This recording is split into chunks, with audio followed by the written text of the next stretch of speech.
Before we begin, thank you very much to Rodimus Saber for joining the Patreon campaign. Thank you very much for the support. Thank you for allowing me to continue doing this for everybody every single day. Thank you very much. I always appreciate it. Now, we do have a news week to talk about. A few things happened last week that we already covered, but hey, we're going to mention a few things here as well, and some further clarifications, some things are official now, etc., etc. I think the top thing to mention is that the fan vote for Transformers kicks off tomorrow. So if you actually want to have a say in a special Transformer being released where we get to make some decisions on it, then please keep an eye out because, yeah, you've only got one day on this stuff. So ultimately, we are going to be deciding which Transformer gets a brand new alt mode as a real Transformers product. Interesting little twist here. Round 1 begins tomorrow, and the way they are doing it is tomorrow we will be able to vote between 2 different Autobots, and then Tuesday we'll be able to vote, or Wednesday we'll be able to vote between 2 different Decepticons, and then Thursday we will be able to vote between the winners. And then that will decide which one wins round 1. We will find that out on Friday. And it is going to move pretty quickly. So round 2 is August 18th through the 21st to vote for the general category of the alt mode. And then, you know, aerial, land, aquatic. And then round 3 is going to be to, the definition of like what exact alt mode we are going to be able to vote for. And then we don't get to find out until the middle of next month. So it's going to be a little bit of a time, but still. It kicks off tomorrow. Keep an eye out if you want to have a say in this, because it sounds like it's going to be fun. And we haven't gotten to do a fan vote in a long time, so always want to make sure those do well so we keep getting things like that.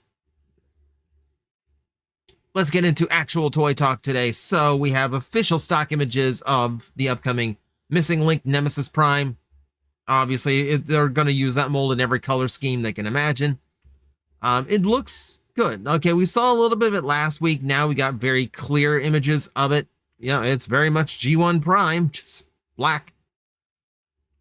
Yeah, and it works fine. It works fine. I keep saying it. I'll say it every time. I'm a little bit weird when it comes to Nemesis Prime colors on original Optimus Prime. It is what it is. The interesting thing to note about this release is that Takara is actually branding it as Nemesis Prime, not Black Convoy. Weird little twist to throw in, because Missing Link is one of the few places where the character is still called Convoy. So it's a little bit odd that, like, this does not follow suit. Point being, it still looks pretty nice. Everything still looks like, still looks like Nemesis Prime to me. Like, it does look good. It does look good. For the Black Convoy collectors, it's going to be a great addition.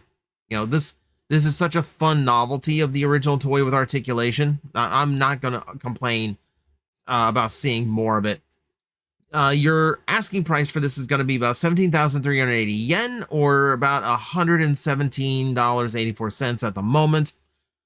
So not terrible for how much you are getting out of this. Yeah, it's not a bad set. It's not a bad set. It's not a bad look either. All right, so congrats. You got another one to add to the Black Convoy collection. In case you missed it, there is the official stock photos as well as the pre-orders and info up for the new Amus Machina Predaking. We did a whole video covering this because there is a lot to cover and a lot of details to go over. Check it out in last week's videos if you had missed it.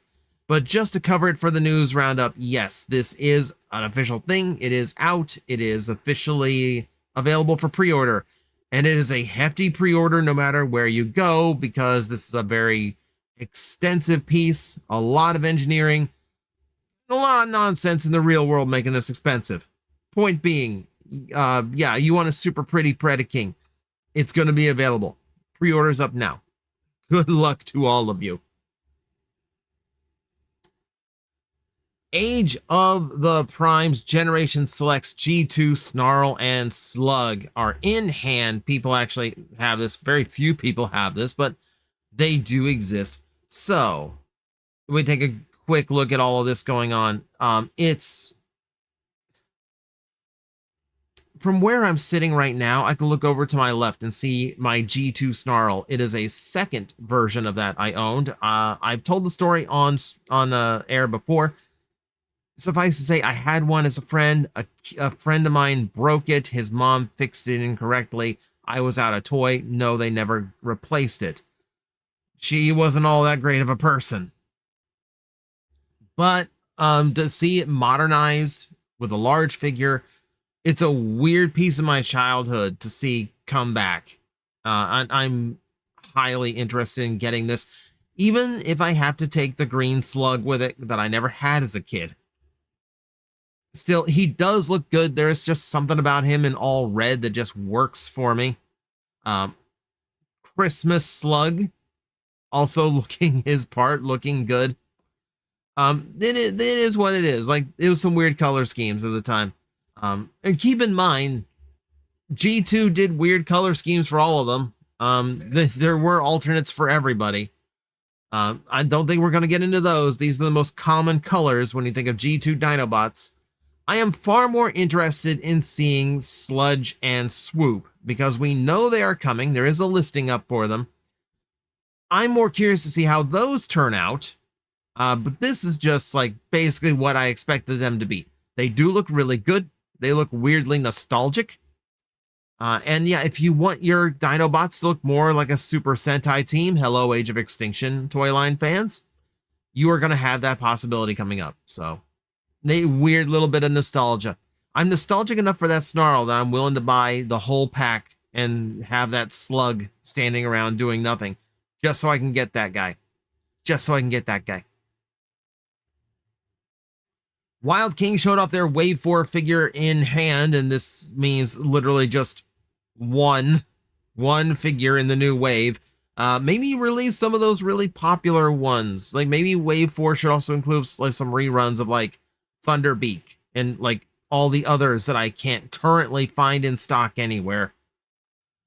Point being, we have Sky Report. Still sounds like a weather forecast. Looks good though. Looks really good. I've spoken about this before. It's two-tone green. You've got touches of gold and silver. You are talking about a color scheme that's just going to hit me every single time they do it. And these aerial ones offer so much more playability than the previous ones. Not only do they come with the chest piece that unlocks the 5-part energy combination, but you also have the fact they turn into the wing pack as well, which, you know, adds a little bit more layers because they can still do the arm and they can still do the leg.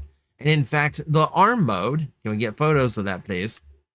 The arm mode actually has this cool trick where it covers up the shoulder of Prime and actually makes the combination look a little bit more solid. I really like that touch. I wish this photographer had done it to both arms so I could see what that looks like. There we see him in just the normal flight mode, and there we see him with all 5 of his energies combined at the same time. I am looking forward to doing this because he does look pretty cool this way. I think he came out better than Megatron, if I'm going to be honest. Yeah, it's just such a neat play pattern. I just really like this play pattern a lot. And yeah, they do combine on to each other too. That's where I really like this toy line, just the amount of play, because most of the connection points are universal. So you do have a lot of play that you can do between them as well. Yeah, I really like this toy line. It's annoying how difficult it is to get sometimes, but I do really love this toy line. And if you love the toy line, the cartoon on YouTube is still going. Episode 9 has debuted.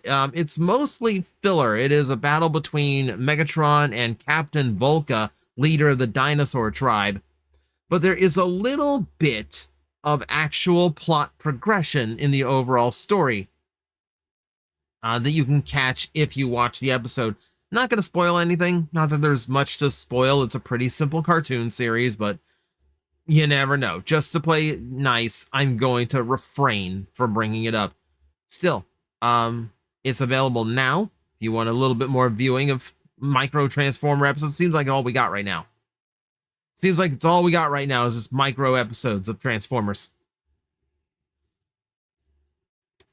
hang on, hang on. Slight error. There, we're back. So we've got another report. This one coming from Discussing Films account via Deadline that Michael Bay is officially in talks to develop a new Transformers movie. To quote, they are looking to shoot in October and Netflix will lock in a new filmmaker to keep things on track. That's a different thing. Bay has plenty else to do. He is discussing with Paramount a return to the Transformers fold with a new version of that tentpole. So that's the important part. New version of that tentpole would mean doing something completely different. The worry I feel for a lot of people was that if they did a new movie with Michael Bay, that they would go back and pick up After the Last Night and continue that Bay, the original Bayverse, which I don't think is the right call here. I feel like that movie did so poorly that you should not try to revisit it at this point. Just go ahead and do something fresh. I feel like this is Paramount overcorrecting. This feels like Paramount overcorrecting the situation because Transformers 1 bombed. And instead of blaming the real reason for the bomb, the marketing, because the marketing on the movie was atrocious. Instead, they're going to blame the director, blame the writing or whatever. They're not going to blame the fact that a bad bad-ish Transformers movie just came out the previous year. And they just didn't give people enough time to recover from that.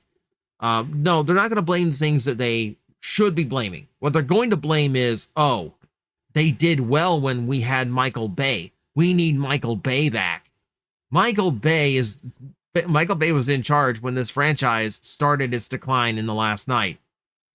Yeah, he ain't gonna save it. He ain't gonna bring people back to it. Movies in general are struggling. If you hadn't figured that part out, maybe don't announce your release a month after the theater run closes. Go back to it's gonna take 6 months for us to release this on home video. Instead of trying to beat everyone to the punch, just throw it on a streaming service as fast as possible. Gee, I wonder why movie theaters are dying out. So yeah, they are going to blame the bad performance of Transformer movies lately on the fact that they don't have Michael Bay at the helm, and that just means go back to everything we were bored of, tired of, burnout on. At the very least, they say it's something new, a new version. So it's at least they're not picking up where he left off.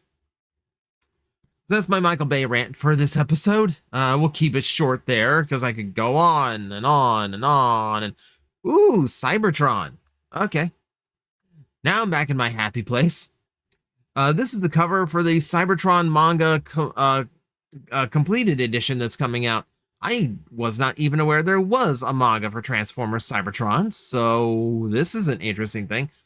I doubt this is ever going to be officially released in the US. This is probably not even going to be scanlated, but it's nice to know it at least exists if I ever learn Japanese. I like the art here in the front with the kids. That's a fun shot. And then they reused the Optimus Prime for this shot, which includes the other convoys from that series, including Megalo Convoy, Metroplex, who should not be at this position in the why is he so much smaller than everybody? Why is he in the crowd here? This doesn't work. That's not correct. There's also something hilarious about Scourge or Flame Convoy just standing there with a grin with a big thumbs up. It's fun arts, it's fun covers. I'm glad Galaxy Force is getting a little bit of love again. Little bit, anyway. Blockies just put out the official release for their upcoming Galaxy version Defender Wave 4. These are the micro ones, the ones where they release the vehicle modes as well as robot modes. And this is an interesting assortment they've got. So they're doing beast modes for the Dinobots as well, just like they did in the larger Galaxy version toys. We have a Hot Rod who does look really, really good. Super tiny, cute, articulated Blitzwing with a happy little smile on his face, no less. And yes, I'm aware. I believe I might have missed it in a news roundup because I don't remember talking about it. But the upcoming waves of the Galaxy edition are also going to include a Blitzwing, and I'm super happy about that. I usually get those by the wave, so I need to go track down like the waves that I've been missing. But yeah, Blitzwing being in there makes me very happy. Of course it does. We've got what I assume is a sweep because it does not have a mustache. It has a beard, but not the full mustache. I don't know if like they're gonna make a distinction with Scourge or not. If they wanted to be super nice, it'd be an alternate face, but I don't know. We have Rumble Frenzy or Frenzy Rumble. I'll let you debate that one. Shockwave, okay, looking good here. Translucent Hound, which is a little odd. The translucent ones are always odd for me. Shattered Glass Megatron is a fascinating pull. Now, it's not a proper Shattered Glass Megatron because obviously there is no mini for Super Link Galvatron or Energon Megatron, whichever your pick is. This is done similar to the way Hasbro recently did a Shattered Glass Megatron. It's just a normal Megatron toy with some new parts to make it match, which is a little bit disappointing, but you know, it's basically what that ends up being. Starscream in vehicle mode, Wheeljack in vehicle mode, Rodimus Prime in vehicle mode. Super, super nice. You get that little micro Winnebago going. Brawl. So yeah, they liked doing a combiner before. All right, Bruticus is next. Good to know. And Hot Rod with the Matrix looking good. And there's your Chase. This burning Hot Rod with flames for a fin. That's actually super cool looking. That's actually super cool looking. I like that a lot, actually. And there's your Chase Gridlock. Oh my god, he's season 3 with the apron. That's amazing. Oh, that's such a good choice. Ooh, the trailer opens up. Nice, nice, nice. Yeah, Blockies does some really solid stuff. We haven't talked about them on the channel in a hot minute. I haven't gotten around to buying them because I know new sets have come out and I've just been skipping on them. I have to make sure. I've lost track of where I am in Blockies collecting. I need to double check. All right, Stylin Online has, or I guess StylinBoxes.com has announced their 4th version of the Transformers mystery boxes, currently available right now. 5 to 8 random items in there. It's usually junk, if I'm going to be completely honest. It's usually just random stuff. You know, your socks, your suspenders, maybe a mug is in there. Who knows? It's the kind. I'm surprised like mystery loot boxes are still a thing. I thought that went out. Did TikTokers bring that back? That feels like a TikTok thing now. Point being, if you want some mystery items, yeah, there's a box available for you now. If you want a big loot box for Transformers stuff, it is available. No, I will not be doing one. I will not be doing it for a video. And to wrap us up, we had a fun little drop from our friends over at the Sunbow Archive, or let me get the name correct. Sunbow and Marvel Archive. I keep saying Sunbow. My child brain always call it Sunbow. Sunbow and Marvel Archive. We've done pieces with their help in the past because they are a fantastic resource for archiving a lot of Transformers information that would otherwise just get lost to time. And this is fascinating. So what they have is the original pitch to CBS for a Saturday morning Transformers cartoon with a completely different pitch and a completely different idea behind everything. It also gets to include a lot of CBS's notes and what they wanted the series to be, which is radically different from anything we've gotten from Transformers before. It's worth a read. Now, we are going to be doing a full video of this, most likely tomorrow, but it's a lot of material. I wanted to read through it carefully, make sure I have a full understanding before I do a video for it, because there is a lot to talk about. We will get to that tomorrow, or if not later this week. But for now, that's your news roundup. That is all the news I have for you for the week of Transformers. So, as always, thank you very much for watching. I will see you next time. Hello everyone, I am Astral Agent Magnetar, a Tokusatsu VTuber, and I am streaming 4 times a week over on Twitch, Monday, Tuesday, and Wednesday afternoons, and a special late night one on late Friday/early Saturday. So come watch, come hang out, and let's make an impact together.